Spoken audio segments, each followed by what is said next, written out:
Okay, we have studied, learned, understood, etc. the grammar of at least the 0th class of the course, and now we are just going to start analyzing and translating some sentences. Now, this, of course, if it's the first time that you are about to do this, then you don't know what you have to do. That's why I'm going to do a couple of examples first. So I'm going to be explaining absolutely everything, what I do, why I do it the way I do it, etc. And then after my example with these two sentences, here you have a few more for you. And of course, you might be thinking, okay, but I don't have any idea of Latin. Like, how can I know what pecuniam means? Don't worry, I have thought about that. If you keep going, here you have all the vocabulary. Okay, so it's going to be super easy because you don't have to look up the words in a dictionary or anything. Here you have the vocabulary for your translations. But as I said, first I'm going to start with these two sentences. And of course, before starting this, I'm going to read this, okay? Once you have completed the 6 classes, or at least this 0th class, it's time to start analyzing and translating. The first ones, the 2 first ones, are on me. I'm going to do them. Watch carefully how I analyze and translate these sentences in the following video, which happens to be this very same video that you are watching right now, okay? And here, it is important to get familiar with the process that you are about to see me doing, okay? And of course, at first you will see like, oh my god, do I have to spend, I don't know, 10 minutes on this sentence? At first, yes, because at first we are practicing, okay? Later, it's just like reading the newspaper, but at first, it's slow and detailed in the early stages, okay? So, don't worry. From the very first moment, these good practices, this is very important, good practices, will allow us to really get to master analysis and translation, which eventually will help a lot understanding Latin and reading Latin. So let's do them. Okay, so here we have the first sentence that I am going to do first, so you can see how I do it. I want you to pay attention to everything that I do and why I do it like that, etc. Okay, first you might have noticed that I have 2 different markers with different colors. Of course, the colors are not important. It can be black and red, and blue, whatever. And it could even be only 1 color, but I think it's better with 2 because it's more visual. First, the very first thing that we have to do, of course, is reading the whole sentence. Okay, so we read according to the classical pronunciation, the pronunciatio restituta. Okay, and we read Regina Graeciae pecuniam agricolae Italiae munificentia dat. Okay. Of course, right now, at first, you might like, why are we even reading? I'm not getting anything. Okay, I might have got Italiae, which is Italy, but other than that, not so much, no? It's important, okay? It's important. Maybe not so much at first. We are not getting anything, but later it's very, very important. So let's get used to doing it from the beginning. Okay. Later, we find the verb. Usually, in the most classical Latin, the most ideal Latin, usually the verb is the last word of the sentence. So here, for example, we have this dat, which actually has this T, which, as we might know, if we have studied the grammar, we do like this, and we know this T, which is the third person singular present indicative active. Of course, right now we only know the present indicative active, so it can only be that, okay? But it's good that we analyze the verbs with these 5 pieces of information: the person, first, second, third, the number, singular, plural, the tense, the mood, and the voice. For now, just like present, indicative, active. You don't have to think about anything else, okay? And now, you might have seen that I used both markers already. And what did I do? First, like up, up, align, and then with black in my case, okay? And then I said verb, because in the upper part of the analysis, what we do is the syntax, and then in the lower part of the analysis, we do the morphology, okay? And we write it in color red. Okay, then we know that this verb means to give. And now we try to think, how is the verb give built? I mean, how do we build a sentence with the verb give? So for example, in English, I say, I give something to someone. I, subject, give something, direct object, to someone, indirect object. Okay, so we might expect to find a subject, nominative, a direct object, accusative, and indirect object, dative. Okay, and all of these things, again, super slow at first, but this is how we have to start thinking at first. Okay, later it's like totally automatic. You don't have to think about all of this. Okay, now after we have found the verb, analyzed the verb, then we go to the beginning and we start analyzing absolutely everything. And we always start with the morphology. So the morphology goes here in this part. Okay, so we do Regina. This is the ending.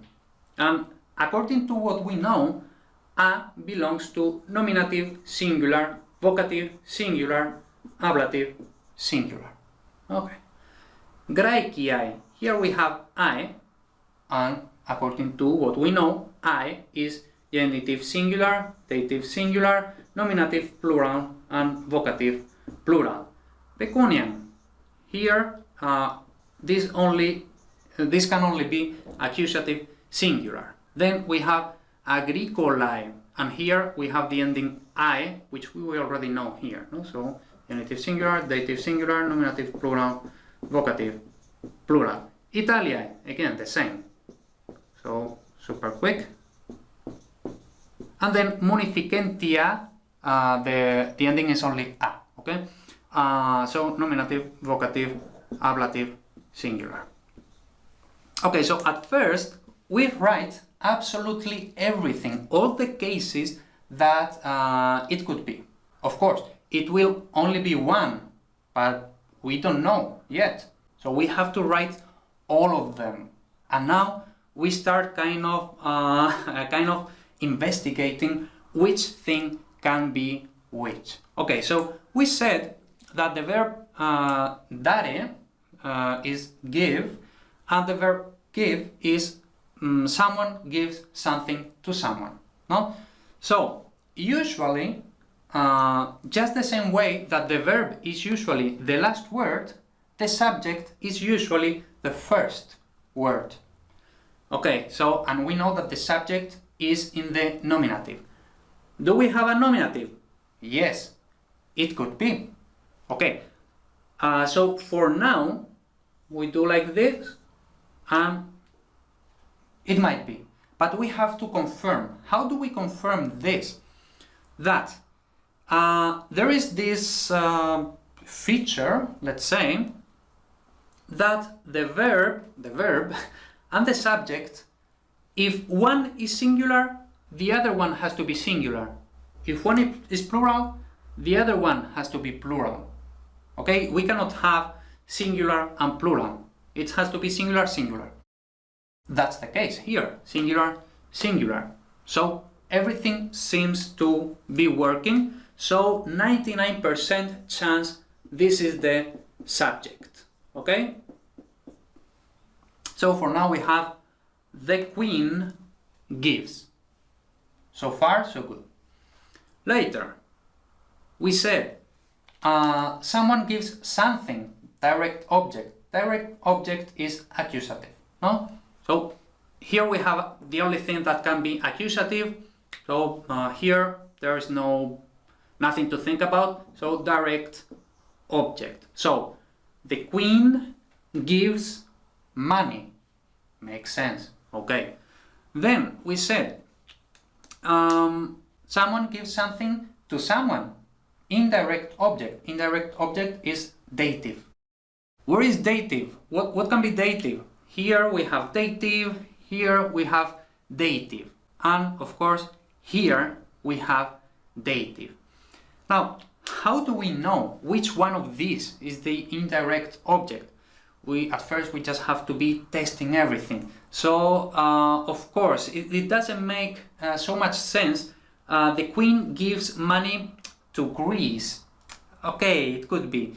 The queen gives money to Italy. Okay, it could be. But usually to give money not to a country, but to a person. So to the farmer. Okay, it makes sense, no, that this is the indirect object. So for now we have the queen gives money to the farmer.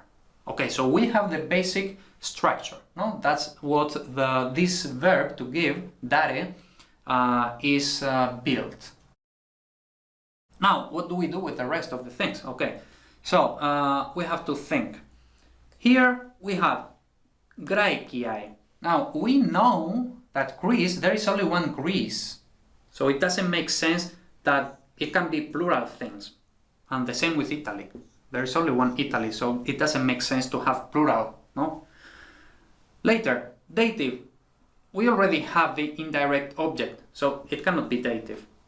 It cannot be dative. So, what we have here is genitive, and here we have genitive. So, is the complement of the noun, complement of the noun. Now, usually, the complement of the noun can be either from the previous noun or the following noun, depending on the context. We just have to be testing. So, the queen of Greece gives money.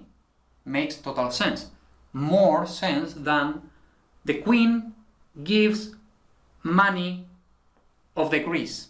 No, doesn't make sense. Okay, so this goes with this. So the queen of Greece gives money to, and now again, this could go with this or it could go with this. We are going to see that it goes with this. Okay, so the queen of Greece gives money to the farmer of Italy, and now we have here, no? Nominative, it cannot be nominative because we already have the subject, so no. Then vocative, no, because vocative is like getting the attention of someone, and it's supposed to be written between commas, no commas here, so it cannot be vocative. So it can only be ablative, and ablative is some adverbial. And now what kind of adverbial? This is like generosity. So we have the queen of Greece gives money to the farmer of Italy with generosity. So we could say like manner. No, how does she give the money? With generosity.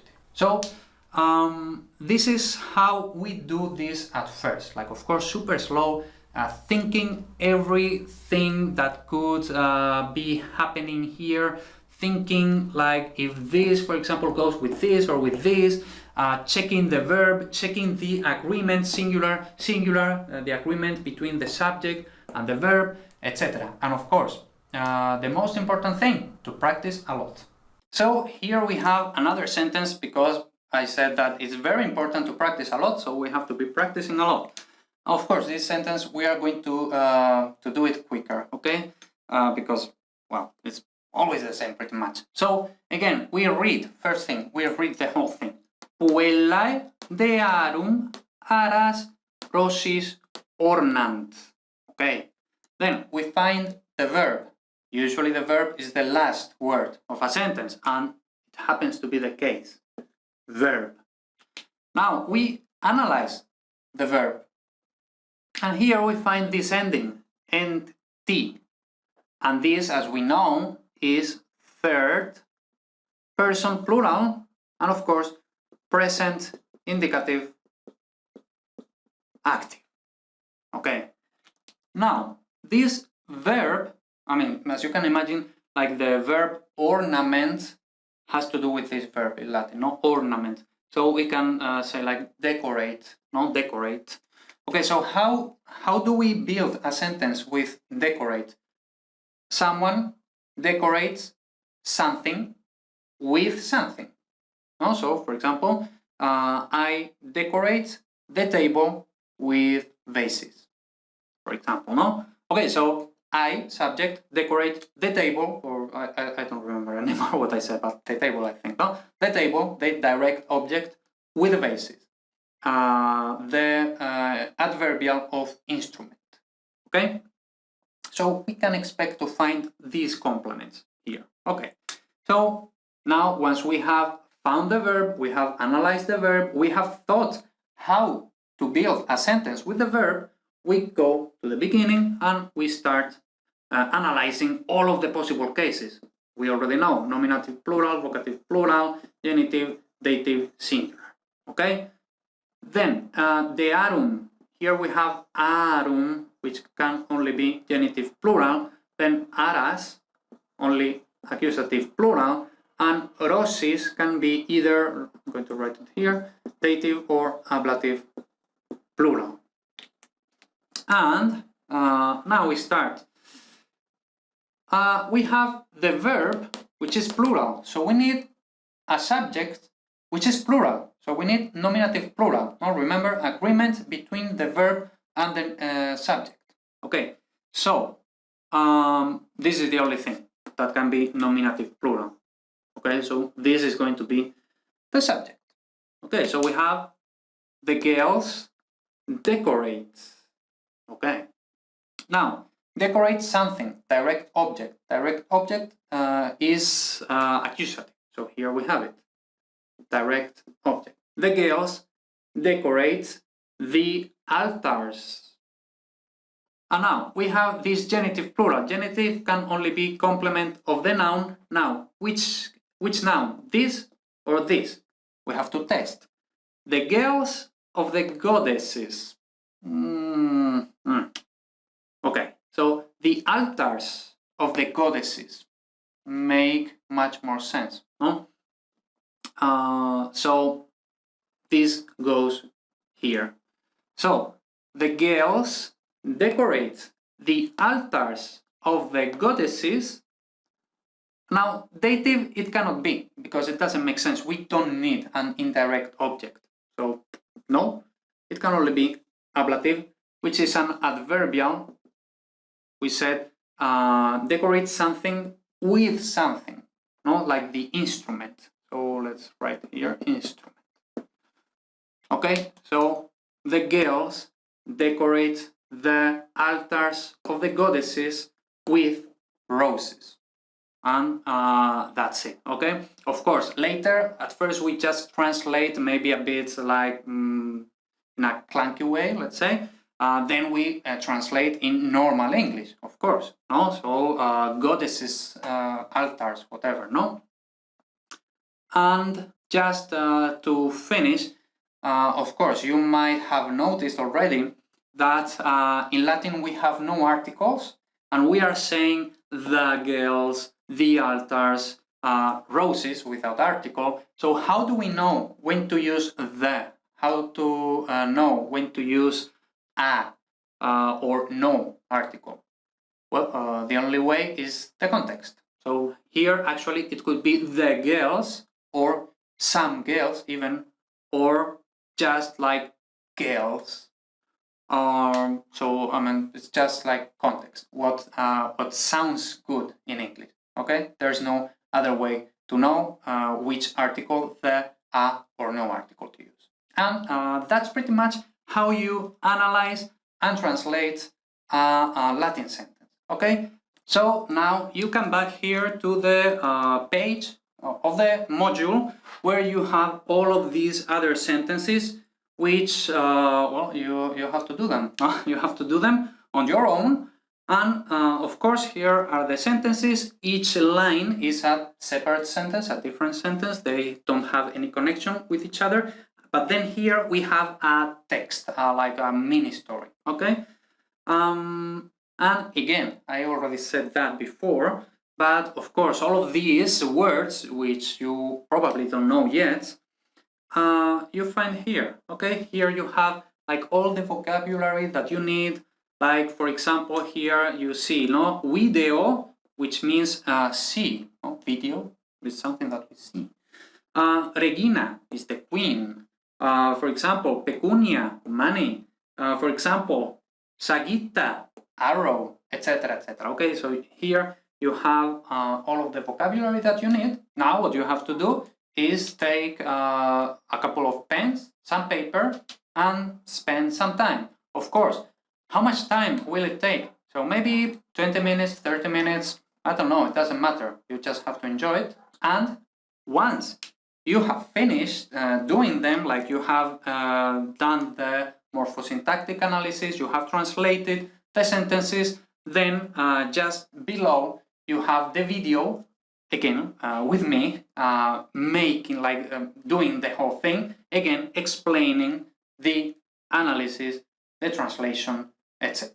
And of course, something very important, which I want to make emphasis on this. Now, even if you think you have done everything correctly, it is very important for you to always check the review. No? That is like how I do the analysis and the translation, since that's where we actually practice and check what we have learned.